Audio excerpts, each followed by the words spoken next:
This is probably the cheapest Android tablet that money can buy. Now, I got this from AliExpress and it cost me £47. Yes, you hear that right. It was under £50. It was £47. Now, for those of you who are in USA, that's around $60 for an Android tablet. That's insane. So stay tuned, we're going to check it out. We're also going to check out AliExpress and the great deals that they have as well. So let's actually see if this tablet is any good. So let's dive straight into the unboxing of this device. So we got it over here, BDF technology, and it's actually this way around. The logo is quite confusing to see, but I guess I can see it there, BDF kind of, but it also looks like DDF, or is it meant to be this way? And it says JCE. Yeah, that logo is actually really confusing, but it's actually meant to be this way around, so it's BDF. We got this from AliExpress, and they got some big news right now as well. They're doing some really good major promotion right now for November.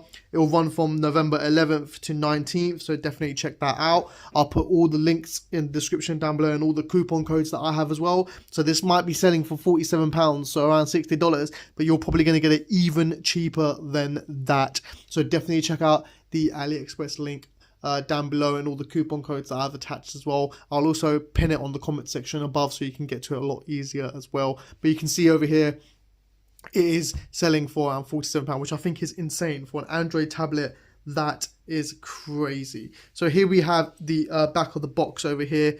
It's a pretty bland box, if I'm honest with you. There's nothing interesting about it. They really went super minimal with it. I mean, I don't know why. Maybe it's cheaper, but I'm not sure why they've gone for a super minimal look. You can't. There's not even like a picture of the device or anything like that. It's just straight up a box, and even the sides, it's just BDF H39, I'm guessing is the model number that they call this. But BDF technology, I have no idea what it stands for. All I care about is the tablet. Let's see if it's any good. So it does come pretty well packaged though. It's got a foam on top to keep the tablet safe. We've got the tablet straight away. We're going to put that to one side.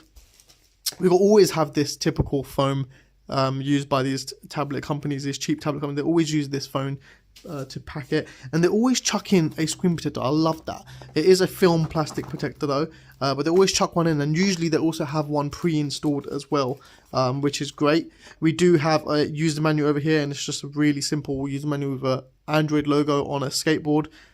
Pretty random, and it's just really basic user manual on what to do on boot up, and if you ever need any help with it. But it's an Android tablet, I'm sure we all know what we're doing with it.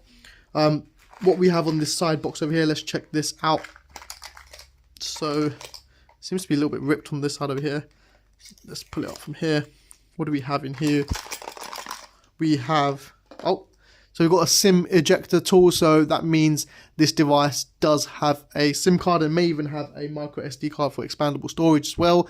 A USB plug. It is a EU 2-pin type plug, which is quite annoying. I'm going to have to use an adapter. Funny enough, it's called an adapter, but I'm going to have to use an adapter to convert this into a UK 3-pin, which is, I mean, it is what it is. It would have been nice if it came with a UK 3-pin. What else do we have? We have a USB type A to USB type C adapter, which is quite cool. And a USB type C to USB type A charging cable as well. This is to charge the device. I'm guessing this adapter is if you've got a plug that is type C and not type A. Let's go ahead and clean this up and let's have a look at the actual device itself. So here we have the main event, the actual tablet itself. And yes, it does come pre-installed with a screen protector that has a couple bubbles, which is really nice. Great, I love bubbles on the screen protector, especially ones pre-installed straight from factory. That's probably some dust that's come along with it from the factory, which is nice. This is the tablet as well, really nice. Got a big screen, got a lovely bluish color to it as well with the BDF logo. Got a QC Pass sticker there as well, which is nice. Nice to see that. If you are interested in purchasing this tablet, like I said, link to buy will be down in the description, so along with the coupon codes as well. I'll also try and put the coupon code on the screen right now so you can see it. But if it's not on the screen, then definitely have a look at the description and the comment section. But it's a very simple design, really. We got mobile internet device with Android OS, charge DC 5 volts, 2 amp max, and a couple of stamps there, and just a BDF logo. And what looks to be 1, 2, 3, 4, 5 cameras and an LED flash at the back. I can already pretty much guarantee you that these are probably fake and probably only one of them is real. From what it looks like the top one is the only one that's actually real. I don't know why companies do this. It's really annoying. If it has one camera and only one camera, just show the one camera. Don't add all these fake ones. I don't know why they do it, but we're gonna tear it down and check if it actually is one camera or two cameras. So stay tuned for that. We do have our ejector tool over there as well. So let's eject this, and it's actually a slightly darker blue compared to the actual frame. I don't know if that was on purpose or was an accident. Not too sure about that, but let's see. Let's take this out and see what we have in here. We do have what looks to be a nano SIM card slot and a micro SD card slot, which is amazing. Nice. So you can expand the storage, and you can also put a SIM card in there if you want data. We have a 3.5mm headphone jack, which is lovely. We got our power on, power off button, and our volume rocker as well. What looks to be a microphone slot there. We've got a USB Type-C port at the top over there. What looks to be speaker grills at the bottom or on the left side, and then nothing else on the bottom over there. So I'm going to see if I can get some specs up on this if we can, and we're also going to try and see if we can take this back off and see what sort of tech we got going on behind it. So let's have a clear up and do that. So we do have a 10.1 inch screen on here. We've got 64 gigabytes of internal storage and 4 gigabytes of RAM, so they claim. It is running Android 13, so it's not the latest version of Android, but that's kind of understandable at this price range. But probably if you spend about £20–30 more, you could probably find another tablet with the latest version of Android. It claims to have a 5 megapixel front camera and an 8 megapixel rear camera, which honestly I highly doubt it has that. It's probably got about a VGA or 1 or 2 megapixel camera, both front and rear, in all honesty. But at least it has a camera, but I probably wouldn't recommend using the camera on this device. The display resolution it claims is 1280 by 800, and of course it's got a SIM card slot, it's got Wi-Fi, Bluetooth, it's got multi-touch, G sensors, capacitive touchscreen, which is your standard stuff that you expect these days. And of course we've got Type-C and an earphone jack as well, which is pretty cool. It claims to have a 6,000 milliamp hour battery. To vouch for that, really, I charged it last night and to 100%. Honestly, I barely used it. I just downloaded a few apps and it dropped down to about 80%. So the battery life on this is not the most amazing, but you probably get a good like half a day use out of it while using it. So we got the front camera right over there at the top over here, so it's more designed for this landscape sort of view. I wouldn't really use this tablet for like business or like gaming, heavy gaming or anything like that. It's not really designed for that. It's not the most powerful tablet going. So I mean, I tried to download Geekbench and like a benchmark test, but like none of them were working. It just wouldn't work with this tablet. It's not compatible. You can see here, even DevCheck is just completely bugging out. Like everything's just online, offline. It's completely bugging out. It's got a Mali T860 display. Claims to be 120 Hz, which I don't believe at all. It is a MediaTek MT6750 processor, so it's not the most powerful processor at all. It can't do too much, if I'm honest with you. And the sensor wise, it's not got any temperature sensors. It's got an accelerometer, which does work, as you can see. So it's a really, really basic, simple tablet. It doesn't have too much to it. Yeah, that's pretty much it, really. With the spec wise, there's nothing interesting, nothing amazing. Camera wise as well, it's really not that great. If I get the SIM tool out here, the SIM ejector, I actually left it out there, and like it's super blurry and it's just not clean, unclear at all. Even if we go to the front camera over here, you can see my Xiaomi phone, which I'm currently recording this video in. Yeah, not great at all. It reminds me of like the old iPad, iPad 2 or 3, which had the front facing cameras, which are really bad. In camera wise, there's nothing you can do. Honestly, you can change the white balance and you have a few filters here and there for different colors, and really basic camera. It's like super basic Android as well. You can look at this and just tell that this is a really old version of Android. So yeah, not much to it, if in all honesty. No fingerprint scanner, you know, none of that stuff. It's just a really bare to the bone basic. But what do you expect for around £47? Like anything under £50, what do you expect? The display you can see over here is quite slightly recessed as well. I'm not sure if you can actually pick that up, but you can see on the corner over here, slightly recessed, is dipped in, so you can tell straight away it's a low quality display. Viewing angles are surprisingly a little bit different, but it is quite a bit of glare to it as well, so it's not too bad. Brightness wise, it doesn't get really bright at all. I think we might even be on max brightness. Yeah, we are on max brightness, and it's quite dull. The screen is not the brightest at all, but again, what do you expect for a device that's below £50? So I think the main target audience for this should be like kids and like just a casual tablet for maybe elderly or for children. I don't think it's anything for heavy usage, gaming, watching a lot of videos. It's probably not good for that. But yeah, I mean, the best thing we can do is go straight into gaming and see how we can handle some games. Now, I don't know if it's just me or maybe I'm bugging, but put it in the comment section down below. Are these icons not the ones from Samsung? They look like the Samsung UI icons. I'm pretty sure these are the icons from Samsung's. The great thing is it doesn't come with any bloatware. It literally came with YouTube Music installed and Netflix installed and YouTube installed. One of them was like an unofficial YouTube and one is YouTube. So yeah, and I'm pretty sure these are Samsung icons. So like the UI is a bare basic Google Android UI, but they've changed the icons to what I'm pretty sure are Samsung icons. But correct me if I'm wrong in the comment section below. I may be wrong. Scrolling through a normal usage is actually pretty good. When you first start the tablet up, it is a bit laggy and a bit slow. It doesn't know what's going on too much. Like opening settings is a bit slow. Even just like going through items like storage, you'll be sat there loads for a little while. You know, it's just not the most snappiest tablet. But again, what do you expect for this processor and this price range? So if we go straight into something like Subway Surfers, it actually does manage to run it quite well. So we go into the portrait mode for this game over here. Surprisingly, it actually ran it well. It didn't freeze, it didn't bug. It takes a bit of time for it to load, as you can see. It's like a throwback back into the old days when Subway Surfers first came out.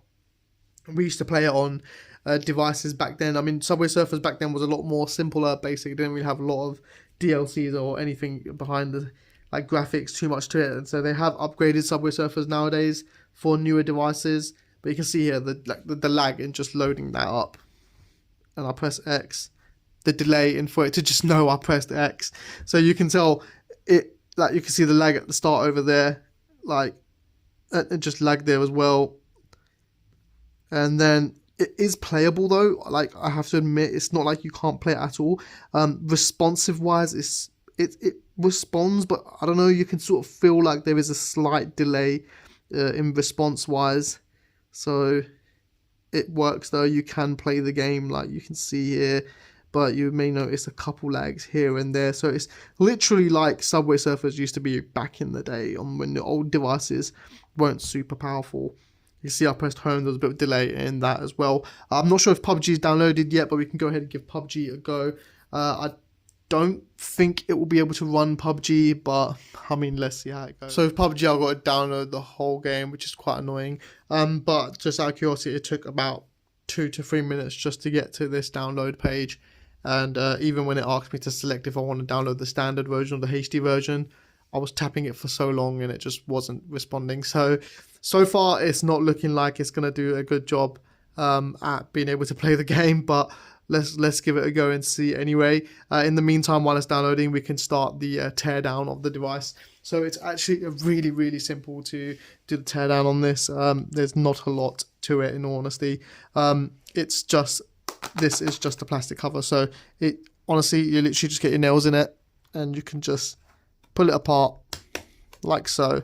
The button does fall in, so that is one bit that's quite annoying about it. But once you've got your hands in there, it comes off just like that. Here is our button for our power and our volume rocker, and you can see here there is actually only one real camera, and that is the camera there. So that is the one real camera that comes with this device. Here is the 6,000 milliamp hour battery. So you know, you want to be super careful with this. It is taped down quite securely. At least if anything goes wrong, it looks quite easy to replace, but you can tell it is super cheaply made. There's not a lot to it. It is a very simple device, very easily and very cheaply made. You've got the main motherboard there, camera, battery, antennas. Yeah, super cheap and easily made. I'm gonna go ahead and put the cover back on, but at least it's quite easy to replace and fix if anything goes wrong. But honestly, something this cheap, you're probably not even going to want to replace or fix it. You just buy a new one for less than £50. Yeah, just buy a new one. So let's put it back in. Let's see how PUBG is going with the downloading. And I love how they've just put like this little tiny foam pad to stop it from touching the cover, which is nice. The cover, actually, this part is actually aluminium from what it feels like. So it's not actually plastic. It's actually aluminium, but the sides feel a little bit plasticky, but I'm sure they're probably just cheap aluminium, just made on the same sort of structure. Actually, I know the sides actually are plastic. You can see over here on the corners over here, so the sides are plastic and just the back plate is like a aluminium. No idea why it says 1011 there, but yeah, it says 1011 there. So let's put this back on and let's see how PUBG is doing. And it's completely crashed. It's not doing anything. It's completely crashed. So unfortunately, PUBG is not playable. Can't handle it. But it can do simple games like Subway Surfers, nice and easy. You can play that. And watching stuff like YouTube, browsing the internet, it can do that with ease. Absolute charm. Nothing to worry about there. And video quality wise, max resolution I managed to get was 720p out of this, but you can see here it's a little bit weird. Like, I don't know what it's doing here. Like, normally that goes down there, and yeah, it's a little bit buggy, but it's fully usable. And like I said, for £50, it's one hell of a device. There you go. It's opened up already. You can put the volume up. We are going to listen to some adverts, which is annoying. But you can hear the speaker is loud, but it's so echoey. There's no depth to it. There's no bass to it. It sounds like it's just one speaker, to be honest with you. It doesn't sound like there's multiple speakers. But the display's actually quite nice. Like, the colors are quite good. Like, that actually looks pretty decent. Like, you could watch stuff on this with ease. It's not that bad. But it's definitely not high definition. You can see like the blur and the pixels. You just put the volume back down again because it is really loud and echoey. But you can sort of see like the blur with it as well. So we are on the max resolution that we can do on this, which is 720p, and like it's definitely quite nice. Like, you can tell it is quite high def, but when it comes to like the bits where it's like a little bit blurred out, you can see like the blur and the pixels aren't super crisp and super clear. So there are sections where it just isn't that great. Like, it looks like the colors are like, especially on the lighter side where it's like the whites and the blues, is brightening it up a bit too much just to overcompensate for the panel not being the best. Like, even here, like, you can see the fine hairs on the monkey, but it's a little bit pixelated, a little bit blurry. It's not super crisp and super clear, you know. For like a tablet that you spend 20, 30, maybe £40 more, you could probably get a lot better display than what comes with this tablet. But like I said, if you're on a low budget and you just want a tablet that you don't really care about, that's cheap, you know, if it breaks or damages you, you don't need to worry, you don't need to care about it because it's not that bad. The price is so good. Below £50 is insane, and I don't know any other tablet that is this good at that price. So if you're interested in purchasing this, link to buy it will be down below in the description. As always, don't forget to comment, like, and subscribe. And thanks for watching. Defo check out AliExpress. I'll put the coupon codes in the description and also on the comment section pinned at the top as well. They've got an amazing sale on right now, so you could get this tablet even cheaper than what it's listed for. And as always, guys, thanks for watching and take care.